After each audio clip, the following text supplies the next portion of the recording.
अस्सलाम वालेकुम स्टूडेंट्स। आज सबसे पहले तो आप अपनी बुक्स खोल लें। कोशिश किया करें कि स्टेटमेंट जो है ना वो आपके सामने हो और जो लिखा है वो उसके साथ मैच करना चाहिए।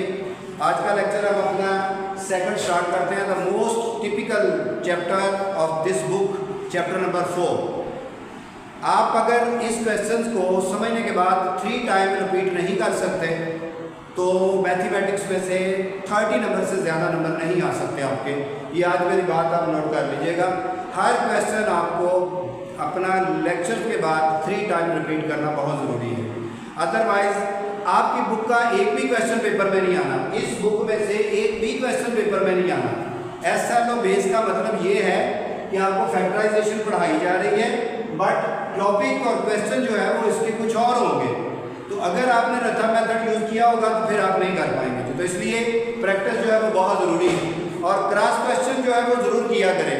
जहाँ पर आपको प्रॉब्लम आ रही है उसी वक्त आप मुझसे डिस्कस करें ताकि आपको अपने क्वेश्चन का जो है वो आंसर मिल सके।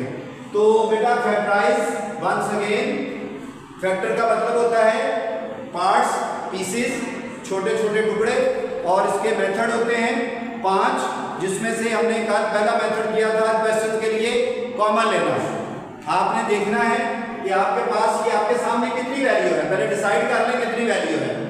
2 वैल्यू है, इनको 4 ना समझ लीजिएगा। एक पूरी ये वैल्यू है, एक पूरी ये वैल्यू है। तो आप देखिए इन दोनों वैल्यू में से कॉमन क्या आ रहा है, पहले ये देख लें। इन वैल्यू में से अगर आप गौर करें तो ये चीज कॉमन नहीं आ रही, इधर भी है और इधर भी है, ये कॉमन आ रहा है। तो जब आप इसमें से ये कॉमन ले लेंगे x² - 1, तो कॉमन लेने के बाद वो वैल्यू खत्म हो जाती है। तो क्या बचेगा बेटा, यहाँ से बचेगा y + 1 और फिर माइनस, फिर यहाँ से ये कॉमन लेंगे, ये खत्म हो गया, क्या बचेगा y + 3। तो ये हमारे पास कॉमन लेने के बाद ये आंसर बचा। अब अगर देखें तो यहाँ पर ये x का स्क्वायर x होता है, x का ये x² x का स्क्वायर है, और 1 जो है वो 1 का ही स्क्वायर होता है। 1 का स्क्वायर क्या होता है 1। तो ये हमारे पास देखा जाए तो 2 स्क्वायर दरम्यान में माइनस। तो कल ये भी मेथड पढ़ा था हमने, डिफरेंस बिटवीन 2 स्क्वायर का। तो ये 2 मेथड हमारे पास बन गए हैं, 2 स्क्वायर दरम्यान में माइनस, और इसको सिंप्लीफाई कर लें y + 1 - y और -3। तो बेटा इसका मेथड क्या बताया था, वैसे तो ये मेथड आप 8th क्लास में भी पढ़ के आए हैं। डिफरेंस बिटवीन 2 स्क्वायर का क्या मेथड था, एक दफा प्लस और फिर एक दफा माइनस। कैसे, इस वैल्यू को एक दफा प्लस की फॉर्म में लिखें, फिर एक दफा माइनस की फॉर्म में लिखें, और ऊपर वाले स्क्वायर नहीं लिखने आप, और इसको सिंप्लीफाई कर लें। तो हमारे पास 1 में से 3 -2, तो देख लें आपके पास 3 पीसेस बन चुके हैं, 3 फैक्टर बन चुके हैं, 3 पार्ट्स बन चुके हैं। यही हमने फाइंड करना है। क्लियर। अब आ जाएंगे सेकंड पे। सेकंड में वैल्यू काउंट करें 1, 2, 3 और 4। तो कल मैंने बताया था कि अगर 4 वैल्यू हो तो 2-2 यानी पेयर बना के आपने उनको सॉल्व करना है। लेकिन कल हमने क्वेश्चन किया था कि पेयर भी फेल हो गए थे। कैसे, अगर मैं ये 2 पेयर लेता हूं तो इसमें x की वैल्यू है, अगर ये मैं लेता हूं तो इसमें x की वैल्यू नहीं है। तो इसका मतलब है कि ये पेयरिंग से तो नहीं होगा। फिर आपको देखना पड़ेगा जिस वैल्यू में भी आपके पास 2 वेरिएबल मल्टीप्लाई होते हो ना, उनको आपने लिख लेना है। पहले नंबर का 6ax, ठीक हो गया। फिर ये जो 2 मल्टीपल है ना, इनके स्क्वायर इनके आगे पीछे लिखने हैं। ये a है तो a के स्क्वायर वाली वैल्यू पहले लिख दें, तो वो है हमारे पास a की स्क्वायर वाली वैल्यू ये है 9a²। उसके बाद क्या था x, तो x के स्क्वायर वाली वैल्यू बाद में लिखते हैं, और ये है x के स्क्वायर वाली वैल्यू माइनस प्लस का x²। तो बेटा देखिए ये भी वैल्यू लिख ली हमने, ये भी लिख ली, ये भी लिख ली, ये नहीं लिखी, इसको जरा थोड़ा सा दूर करके लिख लें 16b²। अब ये जो 3 वैल्यू आपके पास आई हैं, इनके ऊपर मेथड अप्लाई करते हैं, और वो मेथड कल हमने पढ़ा था स्क्वायरिंग कंप्लीट का मेथड। उसमें क्या करना है, पहली वैल्यू का स्क्वायर और आखिरी वैल्यू का स्क्वायर, यानी इसमें से आपको 2 स्क्वायर की वैल्यू मिलेगी। तो ये बन रहा है हमारे पास 3a का स्क्वायर, और ये है x का स्क्वायर, और यहाँ पर है -2a और b, यही होता है। तो a की वैल्यू क्या है बेटा 3a, और b की वैल्यू x थी, और ये 16b² अभी वैसे ही साइड में लिखा रहने देते हैं। अब देखें यहाँ पर इन तीन वैल्यू से एक स्क्वायर बनेगा ना, एक स्क्वायर किसका बनता है, जिनके ऊपर स्क्वायर है 3a और ये क्या है x, और 2 से पहले कौन सा साइन है, माइनस का, ये माइनस आ गया। इसका मतलब है कि हमने तीन वैल्यू को क्लोज किया तो 2 रह गई, और ये हमने 8th में पढ़ लिया था, 2 वैल्यू का स्केल ओपन करें तो 3 आंसर आते हैं, यानी आंसर में 3 वैल्यू आती है। तो जब 3 वैल्यू को क्लोज करके तो आंसर में फिर कितनी रह जाती है, 2 वैल्यू रह जाती है। अब गौर करें तो 16b² किसका स्केल बन रहा है आपके ख्याल में, 4b का। तो बेटा ये मेथड एक और आ गया जो हमने लास्ट लेक्चर में पढ़ा था, difference between two square, difference between two square. और वो मेथड क्या है, वो है first value plus second value, ये लिख दिया। उसके बाद क्या लिखेंगे, फर्स्ट वैल्यू और माइनस सेकंड वैल्यू, ये लिख दिया जी हमने। इसको सॉल्व कर लें, ये 3a minus x plus 4b, और ये होगा 3a माइनस एक्स माइनस का 4b। तो ये बेटा इसके 2 फैक्टर बन गए, 2 पेयर पीस बन गए, 2 पार्ट्स बन गए। फैक्टर का मतलब यही होता है। तो इन 2 क्वेश्चंस में मैंने 3 रूल बता दिया आपको, कॉमन लेने वाला, स्क्वायरिंग कंप्लीट करने वाला, और डिफरेंस बिटवीन टू स्क्वायर वाला। अब आ जाइए इस क्वेश्चन पे। इसमें भी देखें तो 4 वैल्यू हैं, तो हमने फैक्टराइजेशन में डिसाइड किया था कि पेयर बना के सॉल्व करें। अगर हम पेयर बना के सॉल्व करते हैं तो इन 2 में तो x है, इन 2 में x है बट y नहीं है, तो फिर आप इसको उस तरह तो नहीं कर सकते। तो फिर आपने क्या करना है, जो मल्टीपल वाली वैल्यू है वो लिखनी है। तो बताओ मल्टीपल वाली वैल्यू कौन सी नजर आ रही है आपको, 2xy वाली वैल्यू। तो वो मैं वैल्यू लिखने लगा हूं माइनस 2xy। तो अब क्या करना है, x ये पहले है तो स्क्वायर उसका पहले होना चाहिए, वो ये है हमारे पास माइनस x², इस तरह लिखेंगे। और ये y है तो y का स्क्वायर इस तरह लिख देंगे। और कौन सी बची वैल्यू है बेटा, माइनस 2xy प्लस का 1 लिखेंगे। अब बेटा याद रखना है, मैथ का रूल है कि जो स्क्वायर वाली वैल्यू है, अगर आप स्क्वायर कंप्लीट करना चाहते हैं तो स्क्वायर वाली वैल्यू के साथ हमेशा पॉजिटिव होना चाहिए।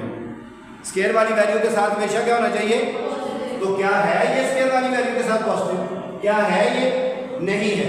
तो पहले इस बात को कंप्लीट करेंगे, स्क्वायर वाली वैल्यू के साथ पॉजिटिव होना चाहिए। तो फिर मैं क्या करता हूँ, इन तीनों वैल्यू में से माइनस को कॉमन ले लेता हूँ। उसका फायदा क्या होगा, ये पॉजिटिव हो जाएगा जो चाहिए, इससे हमें गलत नहीं है, ये पॉजिटिव हो नेगेटिव हो हमें से कोई गलत नहीं है। तो ये पॉजिटिव हो जाएगा, साइन तो चेंज हो जाना, ये पॉजिटिव होगा। इनको पॉजिटिव करने के लिए मैंने कॉमन लिया और ये प्लस का 1 आ गया। क्लियर होगी बात की। अब मैं इसको इस तरह करता हूँ, ये पॉजिटिव वैल्यू 1 की पहले लिख लेता हूँ और ये माइनस वाली वैल्यू बाद में लिख लेता हूँ, x² 2xy प्लस का y²। अब बेटा गौर करें जरा, आपको पता है कि 1 1 का स्क्वायर होता है, इस पे गौर करें तो x का स्क्वायर और ये क्या है y का स्क्वायर, और प्लस है 2xy, चेक करो बन रहा है ना, वही 2xy बन रहा है। इसका मतलब ये स्क्वायर क्लोज होगा, तो स्क्वायर क्लोज होकर 2 वैल्यू रह जाएगी। अब ये 1 का स्क्वायर है। अब आप मुझे सिर्फ ये बताएं कि स्क्वायर के अंदर कौन सी वैल्यू लिखी जाती है, बेटा वो लिखी जाती है जिनके ऊपर स्क्वायर होता है। तो मैं एक लिखूंगा x, फिर लिखूंगा y, और 2 से पहले कौन सा साइन है, प्लस का, तो वो लिखूंगा। तो अब ये बन गया 2 स्क्वायर दरमियान में माइनस। तो क्या करेंगे, हम लिखेंगे पहली वैल्यू प्लस दूसरी वैल्यू, फिर बेटा क्या करेंगे, पहली वैल्यू माइनस दूसरी वैल्यू। अब बेटा इसको मैं सॉल्व करता हूँ, ये है 1 प्लस x प्लस y, और ये 1 माइनस के साथ साइन चेंज, तो ये हमारे पास इसके 2 पार्ट्स यानी 2 फैक्टर बन गए। बात समझ आ गई। तो देख लो क्वेश्चन सिर्फ हमने 3 ही किए हैं, लेकिन हर एक में लॉजिक के साथ फार्मूले के बगैर आप नहीं चल सकते। यही कंसेप्ट है, यही कंसेप्ट आपको लेना पड़ेगा। नोट करें कि इसको, किसी को कोई प्रॉब्लम हो तो मुझसे डिस्कस कर सकता है, नोट करें जल्दी से।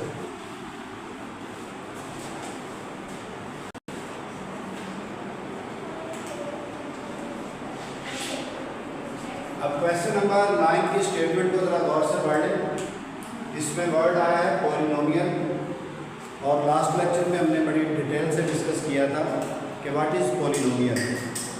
अगर पावर 1 हो उसको लीनियर कहते हैं, पावर 2 हो उसको क्वाड्रेटिक इक्वेशन कहते हैं, पावर 3 हो उसको क्यूबिक कहते हैं, यानी हर एक के नाम रख दिए गए हैं। तो इस तरह पावर बढ़ती जाए, अगर पावर 4 हो जाए, पावर 5 हो जाए, 6 हो जाए, 106 हो जाए, 206 हो जाए, 506 हो जाए, तो बेटा इतने नाम तो नहीं रख सकते। तो मैथमेटिशियन ने सब के लिए एक ही नाम रख दिया है, पॉलिनोमियल। बट उसके लिए एक शर्त बताई थी मैंने आपको, वो शर्त क्या थी कि आपकी वैल्यू +1 पावर +1 से स्टार्ट होती है, +1 की पावर से स्टार्ट हो, 1 2 3 4 जितनी मर्जी हो सकती है। तो कोई एक आपके पास इस तरह की वैल्यू थी, इस तरह का एक्सप्रेशन था, उसने उसका जो है वो फैक्टराइजेशन करके दे दी है, 2 फैक्टर बना दिए। क्वेश्चन ये पूछा है वो पॉलिनोमियल बताएं जिसकी फैक्टराइजेशन ये है। और अगर आप मुझसे अपनी स्टेटमेंट को गौर से पढ़ लें तो इस क्वेश्चन में लिखा है कोई अप्रोप्रिएट सा फार्मूला लगाएं इसके ऊपर। तो अप्रोप्रिएट फार्मूले में आपको पता है जो आपने 3-4 पढ़े उन्हीं में से कोई एक फार्मूला लग जाएगा। देखते हैं जी, अब फैक्टराइज नहीं करना बल्कि जिस वैल्यू को फैक्टराइज किया था वो ढूंढनी है। तो उसका तरीका ये है कि ये दोनों वैल्यू मल्टीप्लाई हो रही है और दोनों एक जैसी मुझे नजर भी आ रही है, उसमें भी x y है उसमें भी c है। मैं सिर्फ ये करता हूँ, यहाँ पर लिखता हूँ इस वैल्यू को, इसको लिखता हूँ x + y, ये देखें एक वैल्यू, और -2c दूसरी वैल्यू, ये बना दूंगा।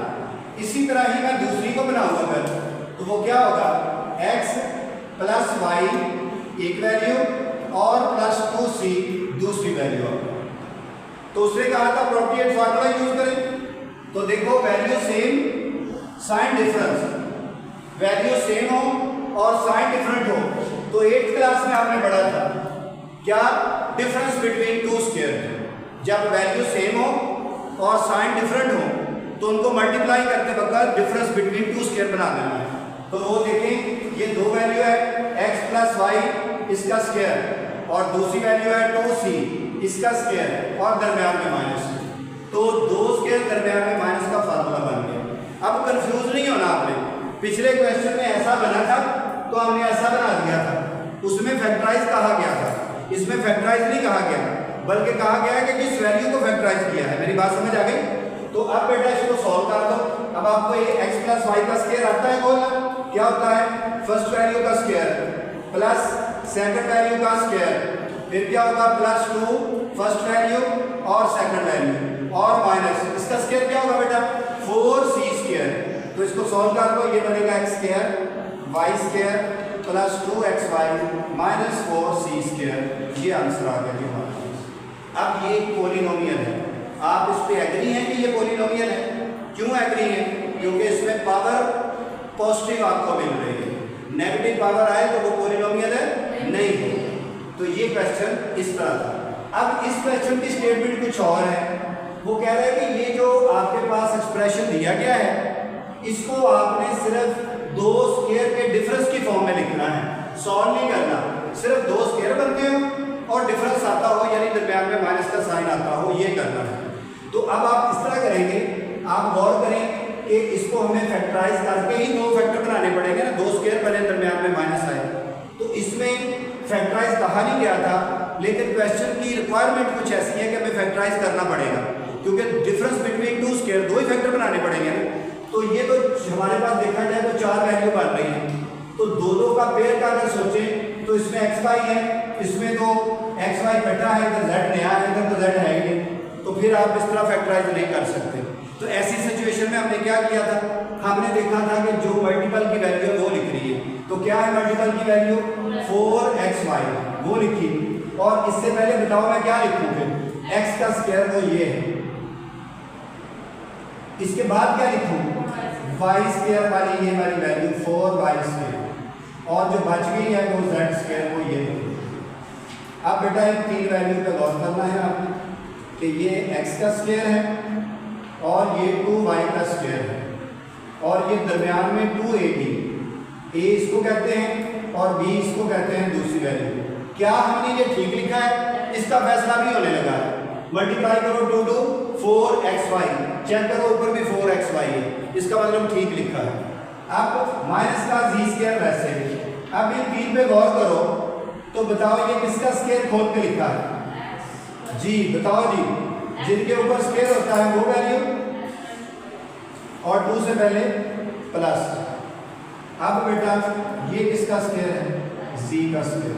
तो क्या कहा था उसने कहा था difference of two square, difference of two square की फॉर्म में लिखे, आगे नहीं उसने कहा कुछ सॉल्व करें।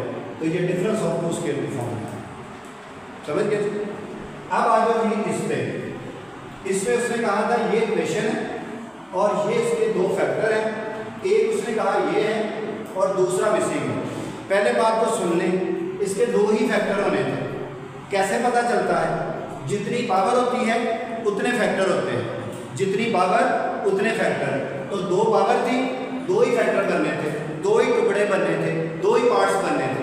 तो ये 2 पार्ट्स बन गए। अब एक पार्ट तो दे दिया है, दूसरा ढूंढना है क्या? तो क्या करना पड़ेगा? इस वैल्यू को आप लिख लें और बेटा इसको फैक्टराइज करते हैं, फैक्टराइज का रूल अप्लाई करते हैं।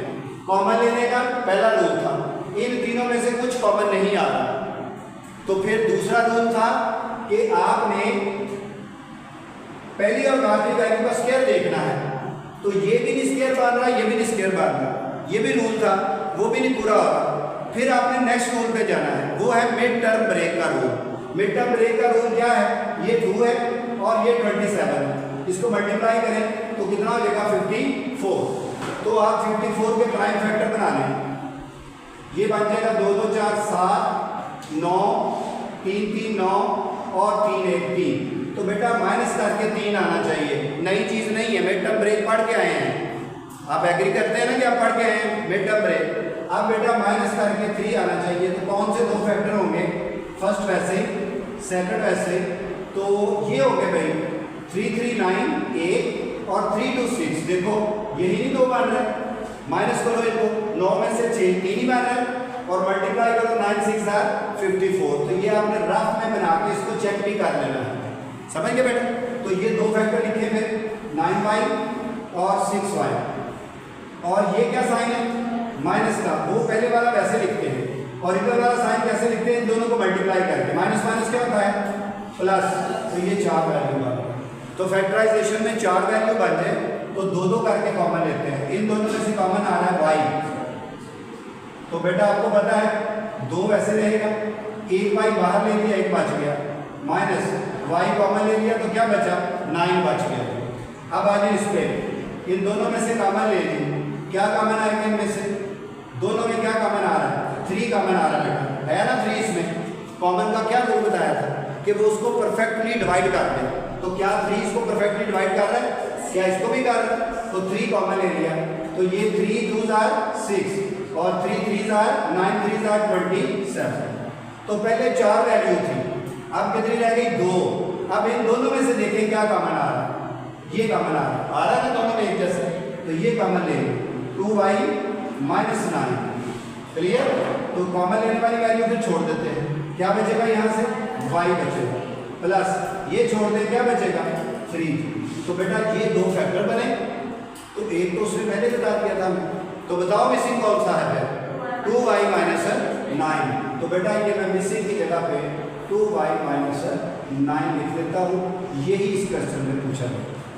इस क्वेश्चन की परफेक्शन के लिए इसका सेकंड पार्ट भी कर लें ताकि आपको पता चल जाए। ये देखें सेकंड पार्ट इसका, और फिर ये क्वेश्चन कंप्लीट होगा। बी पार्ट है इसी क्वेश्चन का, 5x² प्लस 12x माइनस 9। उसने कहा जिसके फैक्टर ये 2 बन रहे हैं, एक उसने लिख दिया है, एक उसने मिस कर दिया है। फिर वही प्रॉब्लम आप इस तरह करेंगे कि इस वैल्यू को लिख लेंगे, या देखिए ये लिखी हुई वैल्यू है, इसमें से कॉमन कुछ नहीं आ रहा, पहले का स्क्वायर नहीं बन रहा, आखिरी का बन रहा है, दोनों का बनना चाहिए, तो इसका तो नहीं बन रहा। तो आपने वो मेथड भी फेल कर देना है कि स्क्वायर कंप्लीट करने वाला। फिर बचा कौन सा? मिड टर्म ब्रेक का। तो उसके लिए क्या करना है? 5 को पहले 9 से ज़रब दे दें, रफ में कितना बन गया? 45। फिर इसके प्राइम फैक्टर बना दें, 15 3 3 5 और 5 1 5। बेटा माइनस करके 12 आना चाहिए। फर्स्ट और लास्ट को ऐसे लिख लो, ये लास्ट वैल्यू, और ये 12 को ऐसे लिखो कि माइनस करके 12 बने। तो देखो 5 3 15 एक फैक्टर और 3 1 3 दूसरा फैक्टर, चेक करो माइनस करके 12 बन रहा है और मल्टीप्लाई करके 45 आ रहा है। तो पहली वैल्यू लिखोगे 15x, दूसरी वैल्यू लिखोगे 3x, ये प्लस का साइन और प्लस माइनस माइनस हो जाए। अब ये 4 वैल्यू आ गई, 4 आ जाए तो क्या करते हैं, 2 करके कॉमन, इन दोनों में से कॉमन क्या होगा बेटा, 5 और x, तो यहाँ से क्या बचेगा, x प्लस का 5 3 15 और यहाँ से सिर्फ 3 कॉमन आ रहा है क्योंकि ये भी 3 है इसमें भी और ये भी 3 3 9 होता है, तो 3 कॉमन आ गया।